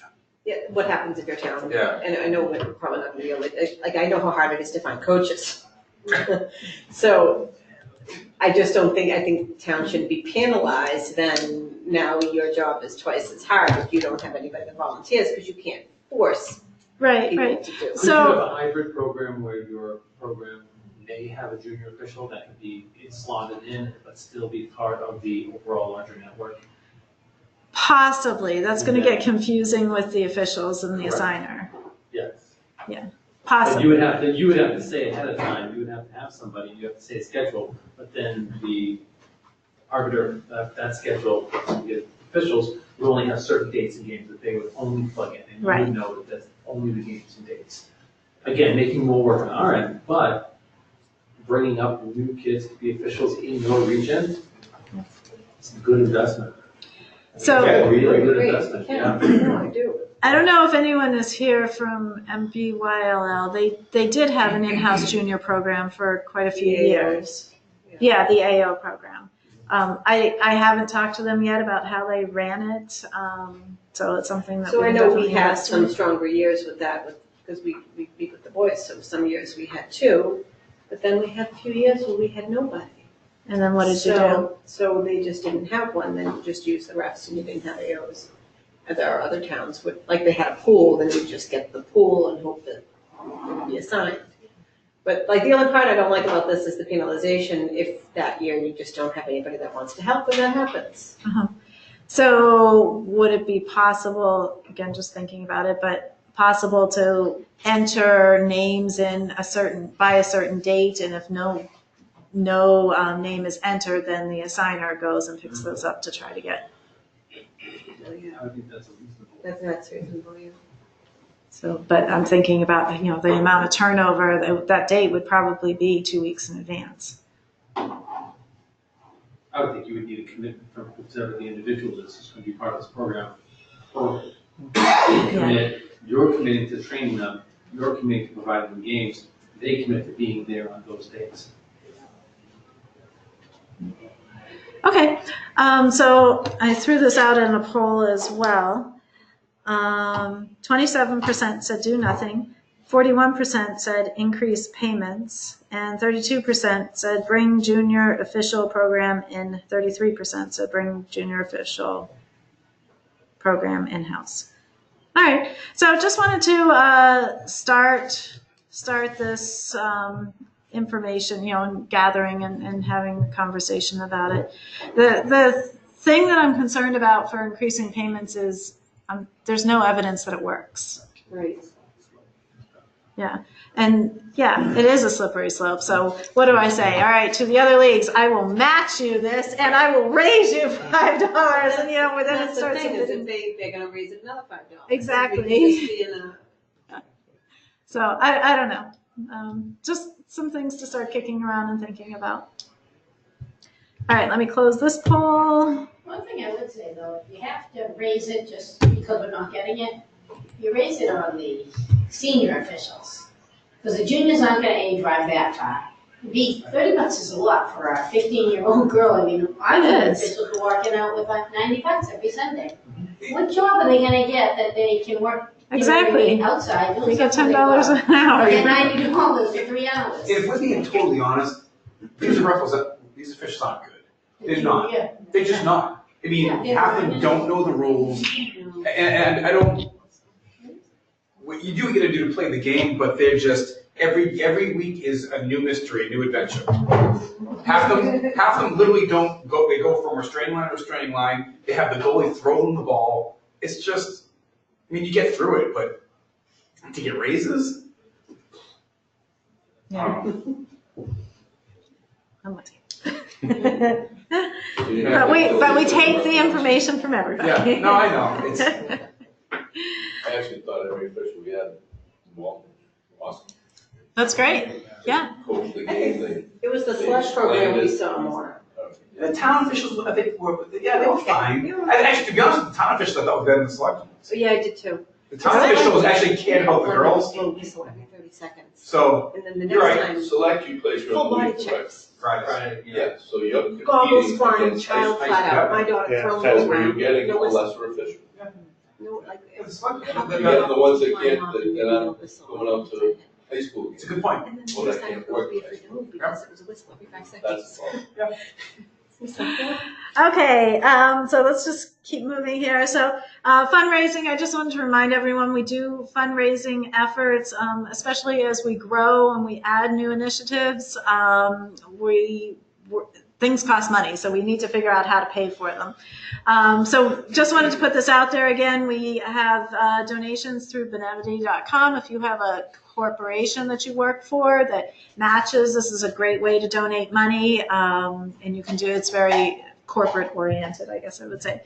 Smile.amazon.com. You can select Mass Bay Girls Lacrosse, and a percentage of your whatever you purchase then comes to us. Same site as the regular Amazon.com. You just have identified Mass Bay. And then we take donations via the website and Facebook. So we, again, have had some suggestions throughout the year about new initiatives. One of the ones that we are thinking about doing is a 7v7 tournament in the fall. And this would be a way to support the teams and the towns that are trying to build their programs. So they may do a learn to play in the fall. Come on out and see what lacrosse is all about. And then we give them the opportunity to play like 2 games, a little round robin type of thing. It wouldn't be big. It's not going to be a jamboree. But it's a time where towns can come together and then they can play each other. And so it would help to build those teams. Hopefully those kids would leave really loving the sport, and then we'll sign up for your programs in the spring. So that's an idea we have. The thought is, we would do these divisionally and maybe rotate them. So we may have like 2 divisions one year, 2 other divisions the next year, so that we're rotating it. And just, does that sound, what do you think about that idea? Do you like that idea? Is that something that? So new teams and maybe new players around. Yeah. So we could have 2 tracks in this even. We could have, those towns that have fall ball and that play with your same teams. We could have a fall ball, tournament there, or not tournament, but, round robin type of thing. And then we could have for the new programs, they could do it, depending on who signs up and what the teams and the makeup look like. Laxapalooza, just love the name. So this is something that we've been thinking about doing in the probably March, April time. Probably March because we start in April. But it would be a combination. We'd rent out a gym for the day and some space in the school. And so some towns would be able to come in and have like a half-hour, 45-minute practice in the gym. We would have some clinics for players going on, maybe a goalie clinic, maybe this is how you do the draw. We'll have a couple of talks for the coaches. We could do our play date there outside, but we could do the play date there. And then one of the other things we were thinking about adding into this day is a way to do select tryouts. So we have heard from a lot of towns, I don't really know how to hold tryouts, or I would like someone else to evaluate our players so that I'm not making the decision. So this would be a way that coaches could come together. We could set up the format for holding tryouts. Coaches could be there. They could be watching. They can be evaluating and helping with all of that process. Coaches would still have the final say, but at least recommendations could be, made. So that's one of the things we're thinking about. Martha's Vineyard has approached us saying they've got a whole bunch of field space. It's not an actual field, but it's field space. It's grassy area right by the ferry that they can mow and they can turn into several fields. And that sort of sounds like a fun little, maybe that is a fall round robin type of thing, place there. This idea Greg had. Do you want to talk about that? Yeah. Sure. So I think everyone knows about the varsity tournament, the MIAA tournament they have. There's nothing at all for JV teams or freshman teams. Their seasons end super early, and all they can do is go and watch the varsity players play. So I thought it might be in alignment with our mission to keep lacrosse fun for those girls and run a tournament like we do Jamboree, but for those kids where there isn't an option. So it could be JV, it can be freshmen or whatnot. And towns could sign up, and that would give those girls something to continue to work on and something to look forward to. That would support our girls who are transitioning out of our program, and it can also be a fundraiser for us. So. And then looking for any other ideas. Anything else that you were thinking, oh, I wish Mass Bay did put on? We need something to get younger players in. There are so many competing interests, and now because, we get all the little girls going to soccer in the fall, all of a sudden now soccer's also in the spring, and the expectation is, I'm just going to play right. So we have to have something that interrupts that cycle. I'm working with the high school team, working with their coaches to get high school girls to kind of come and do like a demo game, like, princesses versus fairies, in the gym, come and do, after school, a couple days, and just something to generate interest. Because, we ended up with, I work around Dunstable with 2 towns, which have a really, really strong lacrosse program. We had 8 girls registered for U9. 8. That's not good. Soccer kills us in the fall. Yeah, well, that's right. They get invested in soccer, They and once they're in, it's all year round now. Right. And it's just, we've been starting to pull girls out, compete against soccer once they get to 5th and 6th grade, where they haven't maybe made that level 1 team. Right. But at that point, as far as development is concerned, I wish we had them earlier. Yeah. Well, we get them the same thing. We get them U13 and U50 girls who were soccer players. Right. I love them because they're super athletic, they're super coachable. They can't pass it. They can't yet, right? It takes 2 years for them to get there, right? But they're there. At least they're making that transition. So maybe, maybe. But how do we compete with? How do we interrupt the soccer? Almost like when fall league and just compete against soccer. Right. One of the things that we just started doing is in Lexington we provided all the elementary schools with soft sticks. And we talked with all of the gym coaches there, and they're working that into the standard routine. So we, for a few bucks, we put the soft sticks in. It's going to be part of the gym curriculum. So everyone plays soccer already. No one was playing lacrosse, and so we just introduced that. And then we're also partnering with like the after-school program, so that we'll send our coaches to have a session outside when they're out on the playground or whatnot, to try to get more kids access earlier.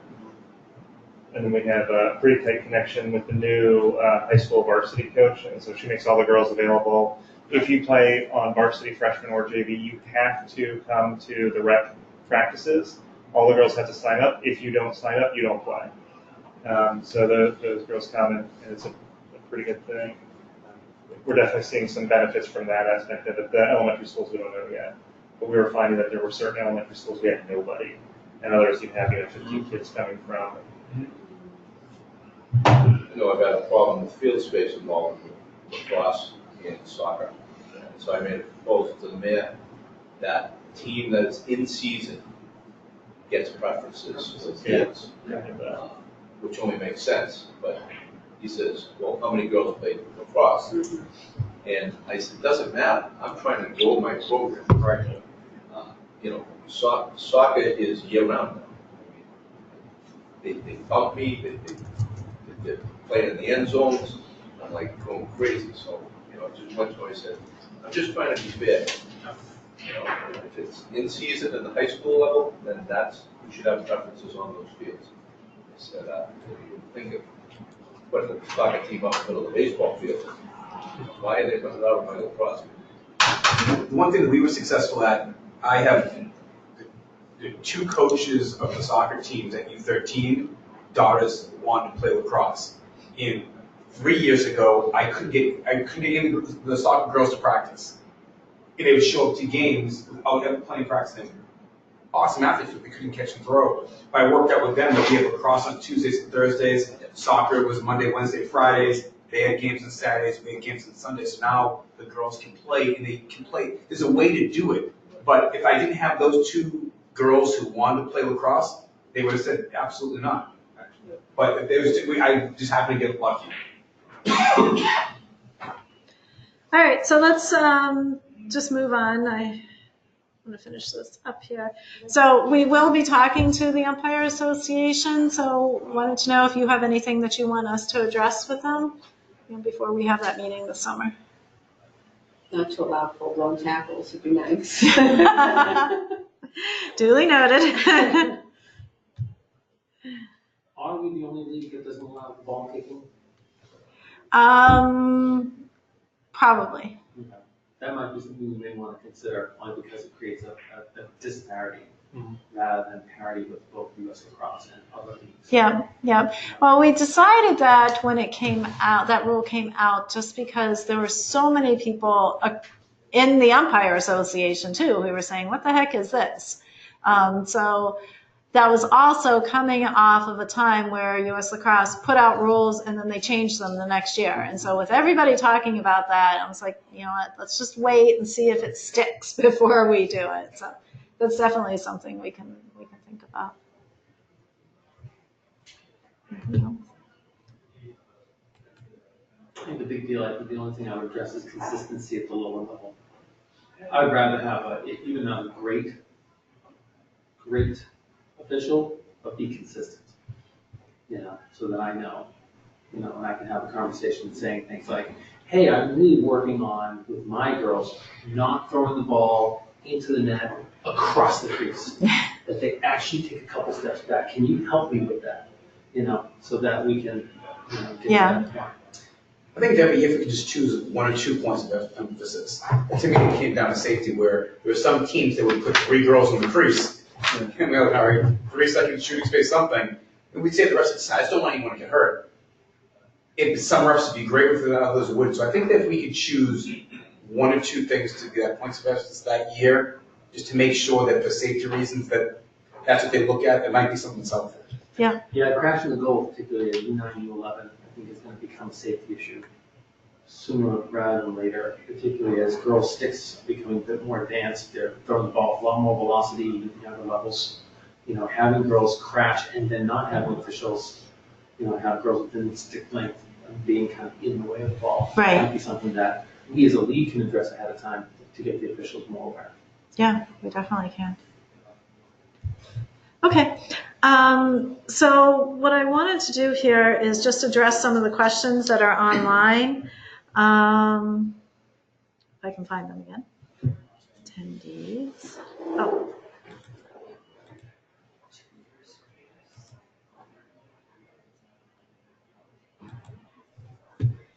Okay. So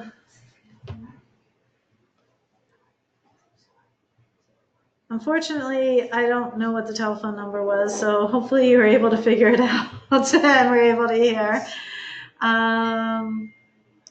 So when unsportsmanlike behavior, particularly dangerous behavior, was reported, was there feedback to the offending towns? Absolutely. So those, again, once we got the report, it was sent out to the division directors, who then talked to the program directors of the town, and then decided what the best course of action was, whether it was the town administrator talking to the coach, whether it was some other action. So we tried really hard to let people know that we were reaching out to everyone. The thing about SurveyMonkey is I purposely made it anonymous this year, so we're not able to reach back out to the people who were making those comments, but we did reach out to the town administrators. So yes, that was. Okay. So there's one town that said that they don't agree with all of the coaching requirements. Again, we talked about after the first year of everybody getting to know the skills, know the roles, there really aren't that many coaching requirements. So what are you trying to solve with the cards? Well, with the cards, we are trying to solve the compliance of doing the training. So we were having an increase of sportsmanship issues, because the coaches were not getting trained, they didn't know the rules, and they were teaching the girls the incorrect manner of playing lacrosse. So we were having increased injuries, and we were having an increase in dangerous play and in sportsmanship issues. So that's why we're requiring the training, and that's also why we're requiring the cards, so that we know that people have gone through it. Because I think it was last year, we noticed that 99% of the sportsmanship issues were a result of coaches not going to rules training or clinic training. All right, so here is a comment about why would we want a team not have a chance to play? Why should we punish them who has paid to play and not let them participate because the super busy coach can't reach all these requirements? Same person. So we're going to just pass on that. Can they be more specific on what requirement they find like onerous? I mean, I'm looking at like rules clinic. It's typically been the in-person nature of it. That the 3 hours, it may not seem like a lot, but since it's not anytime you want it, getting that exact date can be difficult. And same thing with the rules Q&A. The feedback that we get is even though it's not a big block of time, it's just that it has to be at a discrete period of time. Yeah, and one of the things we were thinking about the Laxapalooza is maybe we can do everything in one day.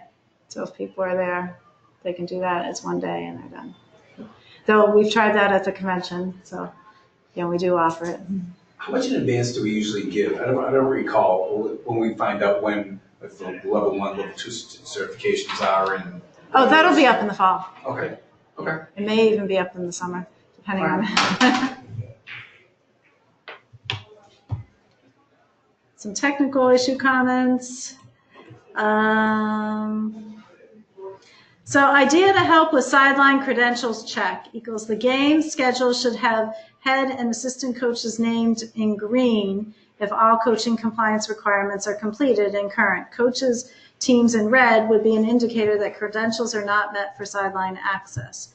That's a great idea. I don't know if League Athletics will allow us to do that, but that's something to definitely see what we can do.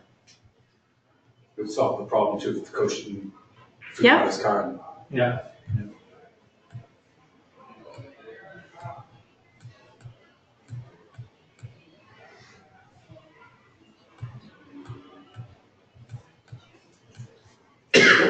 Has the league given any thought to organizing fall ball? There is a big demand for this. So we absolutely have given thought to fall ball. We ask on the summer survey every summer, is there interest? And we haven't found enough interest yet. But if there is interest, we certainly can put something like that together. I think the way to do it, my guess is because of soccer, if you do Saturday afternoons or Saturday nights, if you could ever do it. But I think, soccer games typically go from like 8 o'clock in the morning. I think the latest they go to is 3. So if you did something in the afternoon, I think you could get a lot of girls there. Do you think that would help build your programs if we offered fall ball? I think it'd be interesting. I'd love to try it. And plus, you keep the sticks in the girls' hands. Yeah. But okay. We'll mark it down. It might be better if it was something different than a straight up game too. If you did like boxing cross or shoot action variation of something that developed stick skills, kept them on their feet, kept them moving. Almost do two games sideline to sideline, just keep it moving like running gun. 7 on 7. Yeah, exactly. Yeah. Some doesn't require the same overhead, but also a lot of girls are jumping into clubs. So yeah. I think for us though, it's the girls who are playing club. That's great. That's awesome. That means they're playing. It's those other girls who are playing soccer, playing basketball, those other things that they do. Give them an hour a week, just keep the sticks in their hands. It's going to make every program better. So we had a couple of other suggestions for the Jamboree, more trash cans in the team village area, larger signs on the nets for the fields.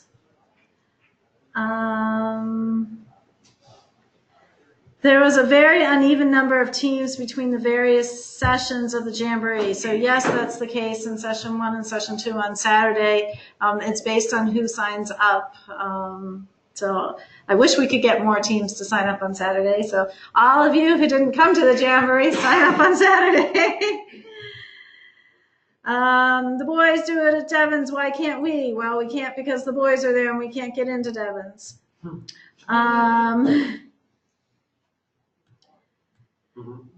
So, like for lacrosse to lead to the push in youth sports to go back to single sport seasons. So would I.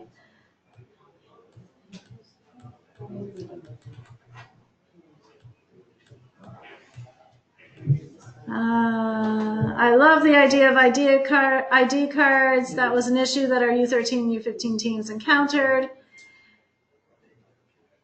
Asking for a drop-off area for team supplies in tents and coolers. Can we do age verification? Or we can do age verification with US Lacrosse. Yes, we can do that.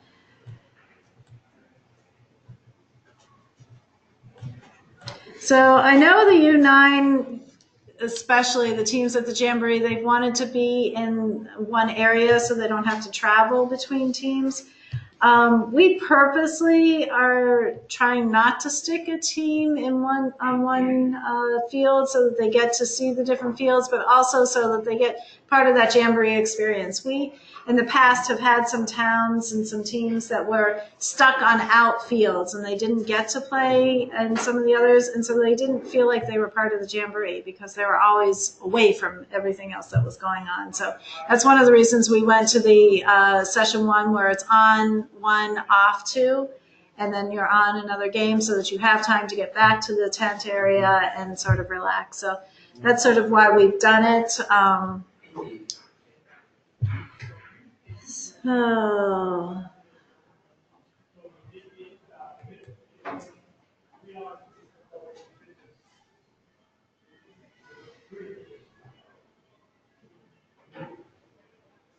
Okay, someone likes Venmo. I get that. Our treasurer then has full tracking for cash outflow, but not the tedious work. Oh, it doesn't say anything else. What will MBGLL do to get Nantucket junior officials trained? So, again, we're going to probably have regional training. I've already talked to US Lacrosse. They could, get us a trainer if we can't get them from the local trainers. So just something that we would have to work on.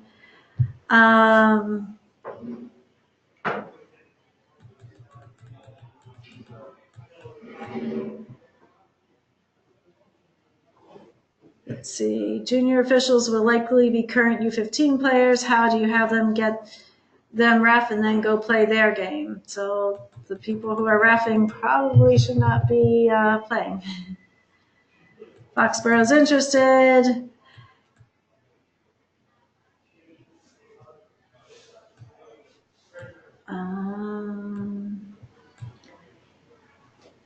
So reminder, the first women's lax game is at Harvard this week, yes. We have a couple people saying they're interested in fall ball. How many people are online? Right now, 32. So what are we doing as a league to defend ourselves from aggressive marketing that another league is doing to try to convince our towns to leave? Well, we keep doing the best that we can do. I think that our scheduling solution provides a much better option than any of the other leagues. All the benefits that we just mentioned, the other leagues are not doing. So, hopefully towns are doing their due diligence and they are able to see, all the quality programming that we do and how much we are investing in the sport. So, I know that another league is actively trying to poach our towns. That's not really responsible for the sport of lacrosse. But Can I speak to that? Yeah, absolutely. Malden, the boys, they left MBGLL to go join a Patriots League. MBYL. It lasted 6 years. Yeah. And it was done. Yeah, So it only lasts, these other leagues only last as long as the original people that were, once their kids grade out, it's over, unless somebody else takes over.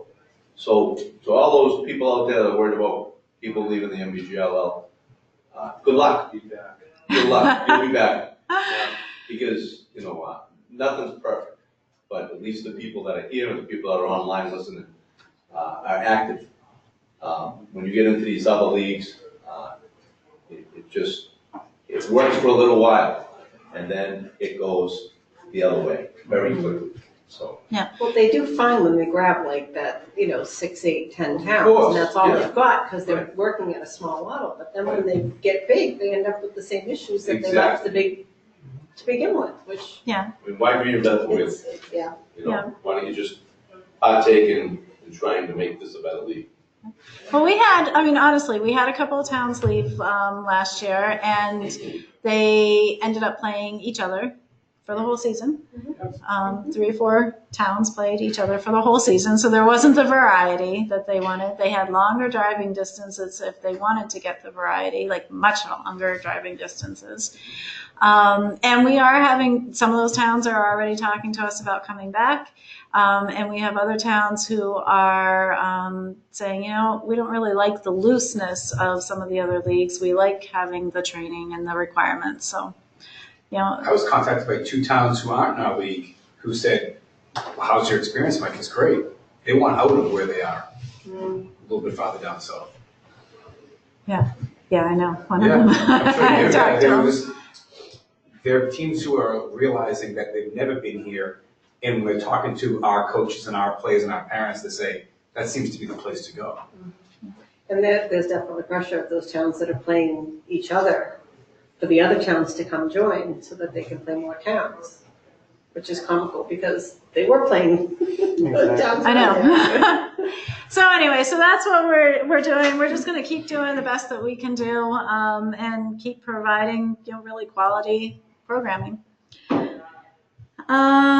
It's really hard, and it's been really hard to hear anyone but Christine talk. In the future for dial-ins, can we get some more mics for others so we can hear what they are saying? Sorry, Angela, great comment. We'll try. This presentation will be put up online, so hopefully you will hear more of it there. Is there any way towns can get partial refund if they are forced to pull teams from the Jamboree because of Commissioners' Cups? Or possibly could get a credit for next year's Jamboree? No. We post the requirements, the registration requirements upline, so when you register, you know what the requirements are. We have fixed costs. We have a whole lot of work and effort that goes into the scheduling and getting all the services there. So if you pull out, you've got to be working with your players and making sure that they're committing. That's all I can say. On that note, I just want to ask we had excellent experience picking up players. We had a U13 team that had issue, and all of a sudden kids started to scatter. Days before we were talking to other towns and could we borrow and stuff like that, and it worked out great. So just to say that we're not going to show up because of NTalk or NCUP, whatever it is, you can figure it out. You can get there, bring who's there, who wants to be there, and then you figure it out. So it does work, but you might have to put a little extra legwork in and reach out and shake some hands. People will work with you. Yeah, that's absolutely part of the Jamboree experience. So we had several towns that came with half teams, and we grabbed girls from other places. We had free agents who just came to play on the teams. And then we got creative. There was one U15 in the second session, one team dropped out, and we only had 4 teams there. So it was a perfect schedule until the one team dropped out. And so we had them do a sticks-in game, and they created it. Yeah, go ahead. Can we add something to that? Because one year, Methuen picked up girls from Cape Ann, and this year we could have actually taken in some other players as well. We didn't do it that morning, but if there was some advance notice, we could put that out to the league. Anyone showing up at the Jamboree, say a week or 2 weeks out, makes it easier for those teams that are running out of places to go, or the kids that didn't get to sign up. Maybe they can drove 5 of them in right at the last minute. Right, absolutely. And we actually did have some towns that did that, and I posted it on Facebook. So, Okay, you know. so we gotta get on Facebook. Yeah.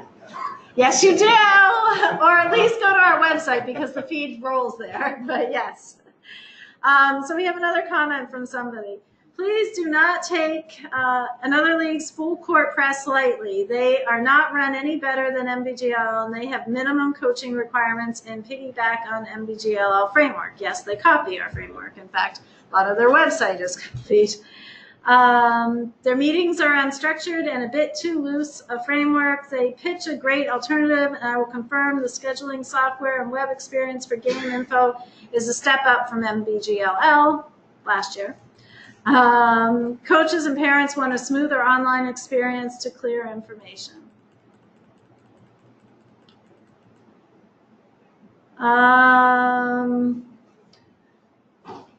For fall ball, might consider more of a pickup style of play. Jamboree at a game should only be for teams that have large amounts of subs. 4 games is too many for teams that do not have many subs. Yeah, you know, hopefully when we see rosters next year online, we'll be able to do that and select the teams, you know, a little bit more strategically who get the 4 games. All right, so I want to thank everyone. I know this was a long time here, but we had a lot to discuss. Hopefully you're excited as I am about the new scheduling, about some of the new events that we're going to try to roll out for next year. I think it's, you know, really, really exciting.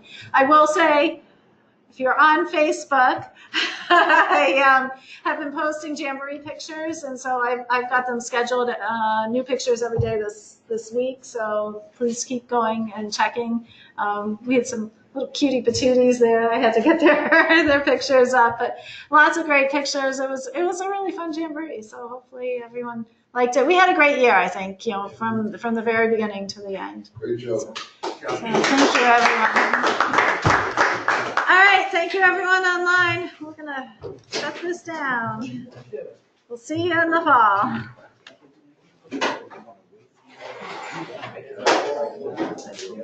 Yeah, we want to do a quick, like, watch out.